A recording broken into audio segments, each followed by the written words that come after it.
The Halls of Ivy, featuring Mr. and Mrs. Ronald Coleman. And now, The Halls of Ivy. We love the halls of ivy that surround us here today. Welcome again to Ivy. Ivy College, that is, in the town of Ivy, USA.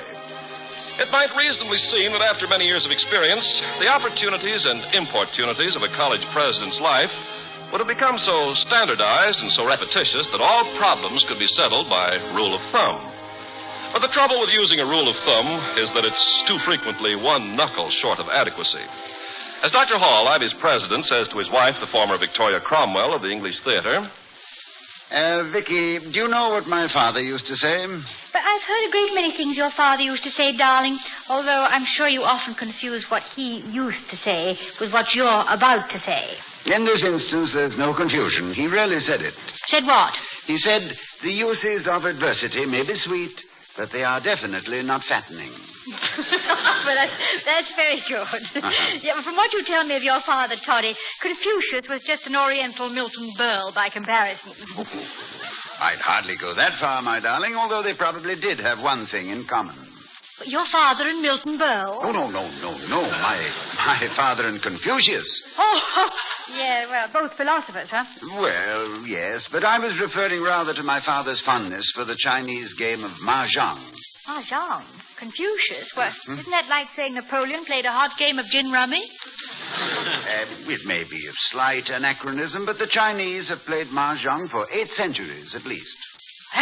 When they pick up a fad, they hang on to it, don't they? A very tenacious race, and one which I have long admired. Compare canasta and mahjong. In only 2 or 3 years, we have introduced canasta, changed the rules, added variations, improved it, transformed it into a game called samba, and will probably within a short time discard it. On the other hand, mahjong, played for 1,000 years with few, if any, variations. How did we get here? Over here in China, I mean? Well, we started with your inscrutable father, whom we left standing on the devious dock, and then, regretfully, leaving the beautiful pagan island of Hula Bula, whose happy natives wave farewell from the palm-lined shore, we once again board our great white ship in the harbor of Fui Fui. No. Sail away into the pearl No, please, yes, stop the film. Oh, what's the matter? Did you run out of popcorn? But I wasn't asking for a complete resume of the, I remember. Yes, it started with my father's observation on the sweet but non-fattening uses of adversity. Yeah, well, it's nice to be home again, isn't it? But what's the adversity? Something in the morning mail? A very shrewd and quite feminine deduction. Well, what's feminine about it? The instinctive reaction of a female in the presence of a communication on paper.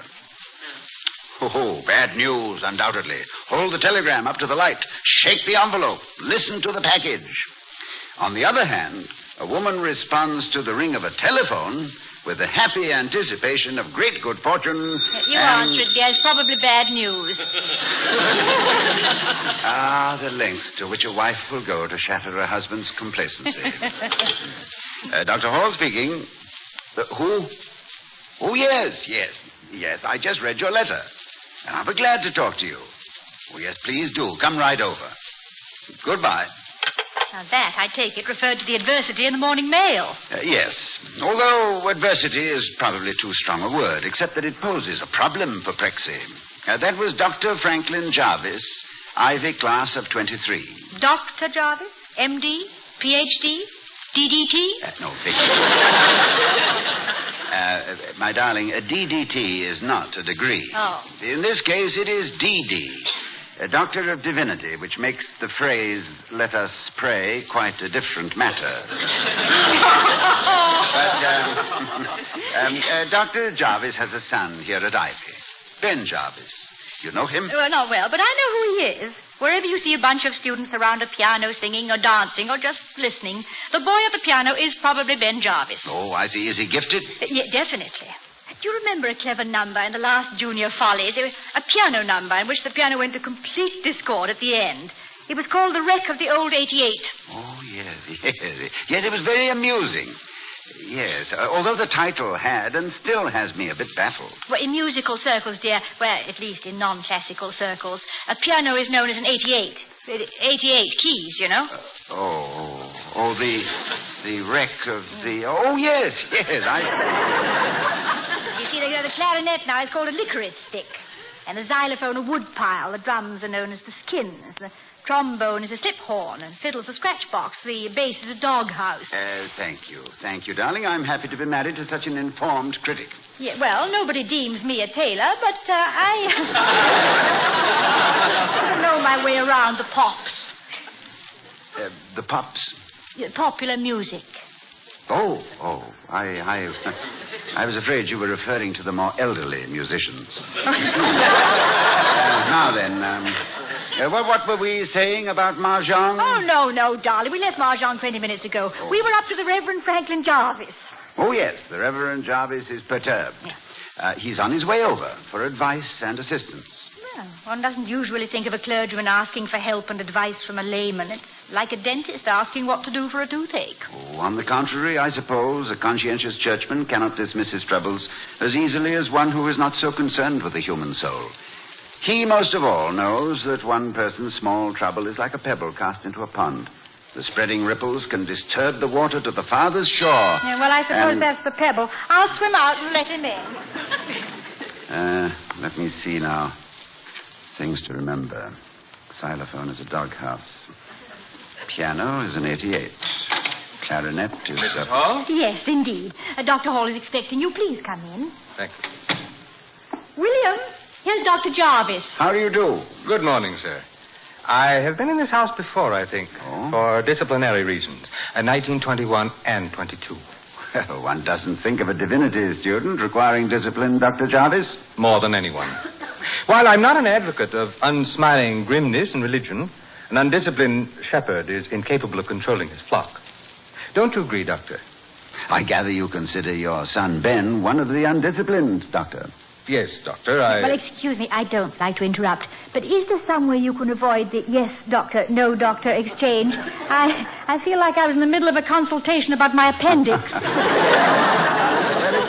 Well, it's a little confusing, isn't it? Yeah. However, I am frequently and quite properly addressed as Mr. Well, frankly, I'm less concerned with titles than with my errand. President Hall... The president, now that solves it, you see. President Hall, I am concerned about my son, Ben. Well, I think I know why, but I'd like to hear your views. Very well. I am a clergyman. My father, Franklin Jarvis Sr., was a clergyman. His father, John Ward Jarvis, was a famous churchman. Oh, of course, yes. John Jarvis, known affectionately to his congregation as Jack in the pulpit. Yes, my own father knew him very well and admired him. Thank you. Anyway, with an unbroken line of ministers in the Jarvis family, I naturally wanted Ben to keep up the tradition. Took it for granted, I'm afraid. Now I find he's majoring in music, but I want your help in getting him back on the right track. You know, he's a very talented musician. Isn't it possible he is on the right track? Dr. Jarvis, one of my duties as president of this college is to act, as far as I am equipped and capable, as a vocational counselor. To see that talents are channeled, natural tendencies properly guided, and mere avocations subordinated to a principal objective. Yes, but in Ben's case, the ministry is the principal objective, although he doesn't seem to realize it. Well, it's a fine calling, Dr. Jarvis. But is it a call if you don't hear it? I'm afraid Ben hasn't listened. He couldn't be a fourth-generation Jarvis without feeling some urge toward the church. I don't want to force the boy into a field for which he feels no interest or for which he has no gift. But I do feel that this musical excursion of his is merely a tangent, a temporary fascination, and that his inherited vocation is preaching the gospel. Now, believe me, Dr. Jarvis, I can readily see your point, and I sympathize with it.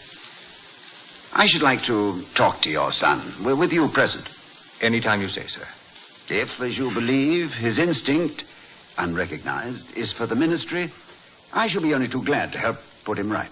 However, if I feel music is his real goal, I should have to encourage it in every way possible. Yeah, I think William the Dr. Jarvis feels Ben doesn't really know himself yet, and a little push in the right direction might do the trick. Exactly, Mrs. Hall.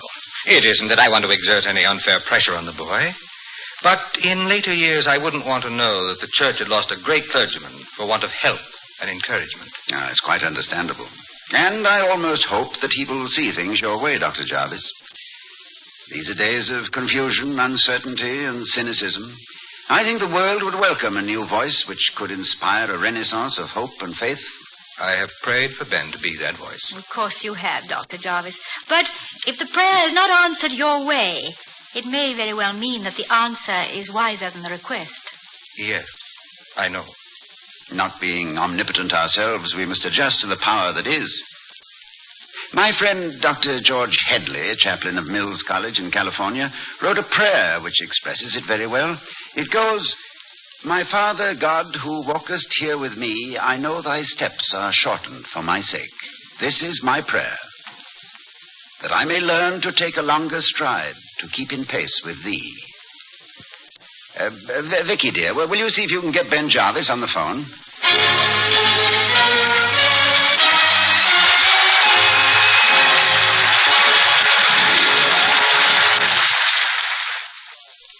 We find Dr. and Mrs. Hall awaiting the arrival of the Reverend Franklin Jarvis and his son Ben, who seems to prefer the study of music to the study of religion. Mrs. Hall says, You know, Toddy, I do hope Ben Jarvis goes on with music. Yes, darling, I know what you mean. A composer who can lift the spirits of 1 million people with a song is to me a definite force for good, and as much on the side of the angels as any theologian. Yeah, like the old poem by Guy Carroll, do you remember? No, why? You call it a waste of time, this taste for popular music, and yet goodbye to care when you whistle the air of a song you can't forget. Yes, that, I think, is what I was trying to say. Incidentally, I like Reverend Jarvis. He's nice. Oh, yes, I agree with you. He's that happy medium between the humorless bigot and the hail fellow type, who thinks he must knock his parishioners into their pews with a slap on the back. Yes. Do you remember that sweet little vicar we met when we were on that bicycle trip in England? Oh, yes. Yeah, where was it? Glastonbury? Yes, I believe it was Glastonbury, the Glastonbury Inn, where we stopped to get some of the local cheddar. I always loved the Somerset country. Do you remember when we rode up to the inn and got off our bicycles, and then you said... Victoria! Oh, Victoria! Yes, William? Let's pull up a few minutes, shall we? I want some cheddar. Some what? Cheddar! Cheese!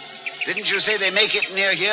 No, but that's what I get for letting you read the guidebooks before I take you somewhere. You always know more about the places than I do. But do let's stop. It's heavenly here. Well, wait till I take these clips off my trouser cuffs. They make me look like a paratrooper. Oh, you look lovely as a paratrooper. With your yellow jersey and your brown face and a little tuft of hair sticking up at the back. I like being with you, William. When you look at me like that, I'm still floating in air. I wonder if love has the power to suspend the law of gravity. Oh, I'm sure it does. It's working on me, too. I haven't come down to earth for ages. I must be a girl paratrooper. Welcome to the regiment, my sweet. I shall award you herewith the Order of the Beating Heart for beauty beyond all reasonable requirements. Pin it on and kiss me. Oh, darling. Oh, Victoria, you're lovely. And oh, what lovely country this is. Well, of course. We're in the true Vale of Avalon. It breathes history. Camelot was right over there. And when King Arthur came riding down that... I'm so sorry. Well, it serves me right for pointing. Madam, the regret is mine for having met the great Victoria Cromwell so late in life and after entering the clergy. Well, thank you. And I really didn't mean to stab the local clergy in the eye. Miss Cromwell, things are not so lost to control in my vicarage that one eye would not be sufficient. Pardon me, sir, for the intrusion. I am George Wilson. Oh, no intrusion at all, Vicar. My name is William Hall, and I'm engaged to marry Miss Cromwell. An announcement which I'm prepared to make on any and all occasions. I gathered as much. England's loss will be America's gain. Or am I jumping to conclusions? No. It was a very accurate guess. Well, how did you know, Mr. Wilson? Oh, in several ways. Really? Mr. Hall's obvious discomfort in riding his bicycle on the left side of the road Oh? is quite American clothing, and the fact that no true Englishman would have the temerity to take any action, matrimonial or otherwise, which would remove Miss Victoria Cromwell from British soil. It makes me sound like a monument. Vicar, I can understand your grief at Miss Cromwell's imminent departure, but at the same time, I am proud to add to my own country's art treasures. Oh, go on. I'm loving every minute of it. We were just admiring your countryside, Vicar. Yes, the professor says it breathes history. Yes, it's true. Under one of those mounds, we call them the Mounts of St. Michael, is supposed to lie buried the Holy Grail, brought to this place by Joseph of Arimathea.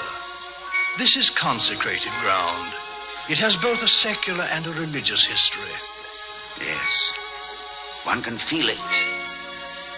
The guidebooks also speak of the Holy Thorn. Yes, at Christmastide, the Holy Thorn planted from the staff of Joseph bursts into bloom on these hillsides. At that time, it becomes a Mecca for the devout. And when the bells start ringing, which seem to echo from the cathedral city of Wells, a short distance over the hills. Well, I can hear them now, the chimes from the cathedral. Oh, dear, that's the doorbell. The doorbell of the inn, but I didn't see anyone. It's the doorbell. Doorbell. Oh, yes, the doorbell. Yes, of course. Oh, my goodness, where were you? I was at Glastonbury, my dear, with you. And the little vicar. You know, we never did get that cheddar. Well, we'll go back sometime, darling. They'll save some for us. Oh, I'm being very rude, keeping our own visiting vicar standing at the door. Excuse me. Dr. Jarvis, come in, please. Thank you. And this is Ben? Yes, sir. We were afraid for a moment we'd misjudged the time, Dr. Hall. Oh, no. And I apologize for not answering the bell sooner. We were reminiscing about another churchman and... Victoria. May I present Ben Jarvis? Hello, Ben. Hello, Mrs. Hall. Mrs. Hall? Hello. I'm glad to meet you, Mrs. Hall, finally. You know, if I may say so without sounding fresh, Well, no, I better not. Oh, now, go ahead, Ben. I have a feeling it was complimentary. Well, I was going to say that Mrs. Hall is a kind of pin-up girl to a lot of the students. Ben, please, I don't think Mrs. No, Hall would... quite the contrary, Dr. Jarvis. Mrs. Hall would indeed. Now, thank you, Ben. It was very nice. Well, she's done so much for the music and drama classes that... Oh, you know. I know quite well, Ben, and I'm as pleased as she is. I understand you have a great gift for music. Oh, I don't know about being gifted, Dr. Hall, but I love it. And I've had 3 songs published. Next year, I expect to make enough on my music to pay expenses the rest of the way through college. I find that I've come on a fairly fruitless errand, Dr. Hall. I talked to Ben on the way over here. Oh, then you've made a definite decision, Ben? Between music and carrying on the family tradition? Yes, sir, I have. Believe me, I'm sorry to wreck my father's plans, and it was no snap decision either. But I'd feel more at home playing the organ in the church than preaching from the pulpit. But, Ben, your whole background, your heritage, your family for 3 generations has been identified with the church. Yes, sir, I realize that. I guess I'm a biological sport. If I may say so, Dr. Jarvis, I don't think the Jarvises have lost a family gift. I think maybe they've gained one. I'm not closing my mind to that thought, Mrs. Hall. But I do think that in these troubled times, there is a higher calling than turning out popular tunes, profitable as it seems to be.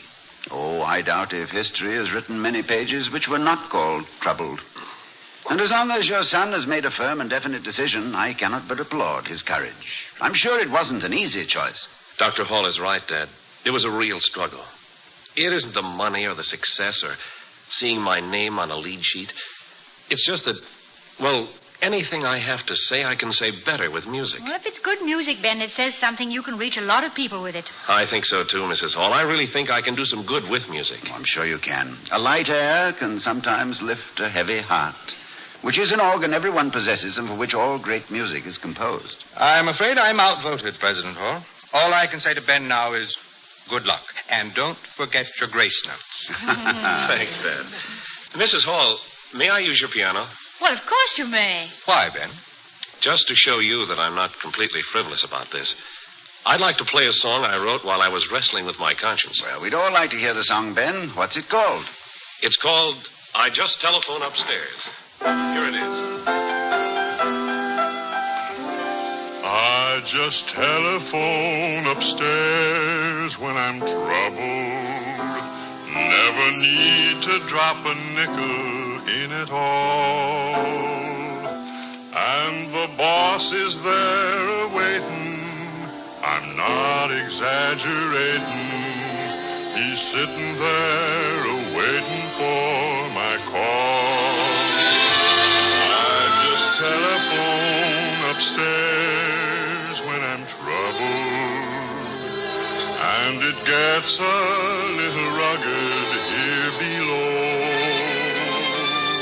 While the boss's phone is ringing, my weary heart starts singing, and suddenly I hear him say, hello. It's a long way to heaven, but I'm sure to get there by and by. For if I can't see the road ahead of me, I dial the operator in the sky. I just telephone upstairs when I'm troubled. Never waste my time worrying at all. When I don't know where I'm going, he's got his way of knowing. He's sitting there waiting for my call. He's sitting there waiting for my call.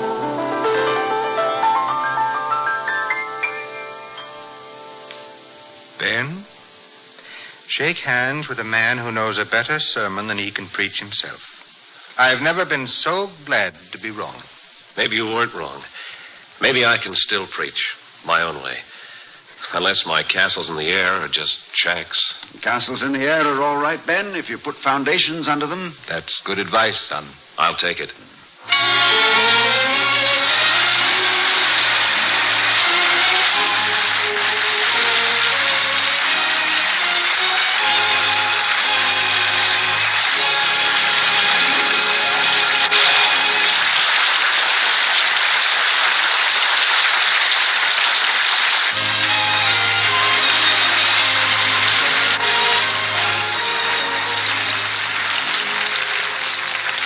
Seeing you next week at this same time at the Halls of Ivy, starring Mr. and Mrs. Ronald Coleman. Others in our cast were Ted Osborne, Rye Billsbury, Eric Snowden, and Thurl Ravenscroft. Tonight's script was written by Don Quinn and Audrey Call. Miss Call is the first violinist in our Henry Russell Orchestra and the composer of I Just Telephone Upstairs, presented tonight for the first time.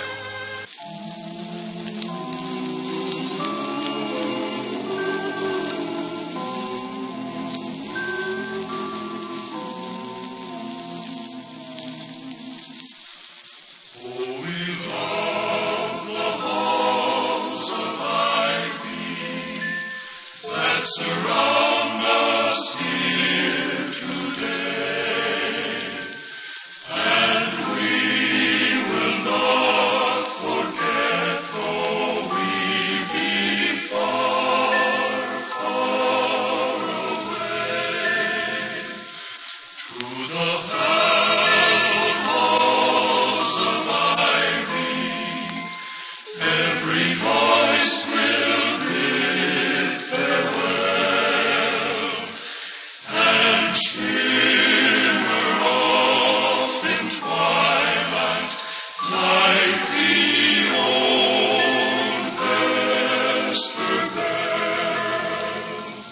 One day a hush will fall, the footsteps of us all will echo down the hall and disappear.